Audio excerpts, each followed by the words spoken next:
que représente ce monde en dessous de 2 degrés. Donc c'est ça l'objectif de la COP21, c'est d'essayer de limiter le réchauffement climatique à plus de 2 degrés par rapport à il y a 150 ans, par rapport au pré-industriel où il y a 200 ans.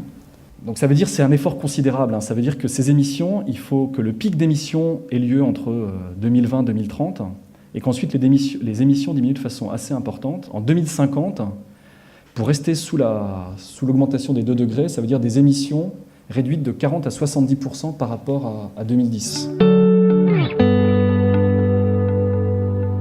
La démarche Négawatt, elle s'articule sur 3 thèmes par rapport à l'énergie. Le premier, c'est celui de la sobriété énergétique, après celui de l'efficacité énergétique. Les deux relèvent de notre consommation. Et puis le 3e thème, c'est celui de l'utilisation des énergies renouvelables, c'est-à-dire des énergies de flux, celles qui arrivent à se reconstituer.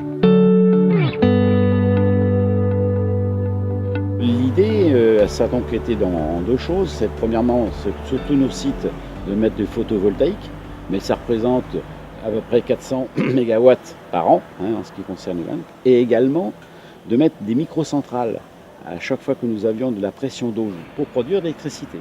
Et actuellement, le Sicassil, si on cumule les microcentrales et on cumule le photovoltaïque, on produit les 2 tiers de nos besoins en énergie électrique. Les premières éoliennes sont à 10 km des côtes et les plus éloignées sont à 16 km. Il y a 75 éoliennes et la production du parc représentera la consommation chaque année de 630 000 habitants. Donc c'est 90% de la consommation du Calvados. L'électricité qui sort des éoliennes est 4 fois moins carbonée que l'électricité habituelle en France. Alors, de la construction, l'exploitation, le démantèlement, en prenant tout le cycle de vie du parc éolien. Donc une hydrolienne, c'est comme une éolienne, si c'est qu'on a changé de fluide, on est passé de l'air à l'eau et on exploite la cinétique, donc les courants, la vitesse d'un fluide. Donc ici, c'est les courants marins, les courants de marée. Donc cette machine fait 17 mètres de hauteur, donc un immeuble de 5 étages.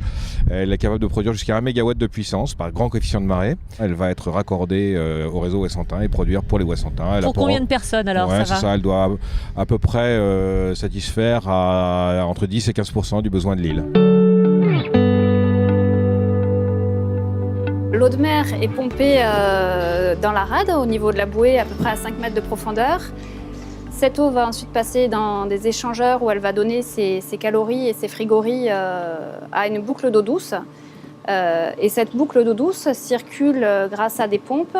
Par l'intermédiaire de pompes à chaleur, les immeubles peuvent se chauffer. Ils échangent en fait avec l'eau qu'on leur a apportée. Combien allez-vous installer d'éoliennes? Alors, d'hydroliennes, 3 emplacements seront préconisés, raccordés au réseau électrique. Cela dit, on sera sur à peu près 7 hectares, donc à peu près 3,5 hectares autour du pont. Avec 3 machines, on va être aux alentours d'une production qui va couvrir les besoins d'à peu près 250-300 foyers sur Bordeaux, avec des consommations bordelaises. On a des parcs de bâtiments comme Bordeaux Métropole, où on a des dizaines, des centaines de bâtiments tous différents, eh bien, on a du mal à tous les auditer. Il existe déjà beaucoup de données qui sont complètement sous-exploitées et complètement inexplorées. Ces données, ce sont des factures énergétiques, ce sont des relevés de compteurs qui existent déjà. Toutes ces données, en fait, nous les collectons, nous les intégrons, nous les nettoyons, et ensuite, nous utilisons des algorithmes, ce qu'on appelle des modèles prédictifs de big data, de data analytics, qui vont permettre de répondre à des questions. Et comment on s'y prend? On dit, dites-moi qui tu es, cher bâtiment, et je te dirai ce que les bâtiments comme toi ont déjà mis en place comme économie d'énergie et ce qu'ils ont gagné. On voit aujourd'hui que dans ce mix énergétique, quand on parle de solaire, d'énergie solaire, qui est un des moyens de production, l'éolien terrestre, eh bien on commence à s'approcher aujourd'hui des coûts de marché en matière d'électricité. Donc ça veut dire qu'on est bien dans une logique économique qui tente à montrer que, au-delà des intérêts du renouvelable dont on pourra reparler, il y a un alignement économique qui est parfaitement pertinent.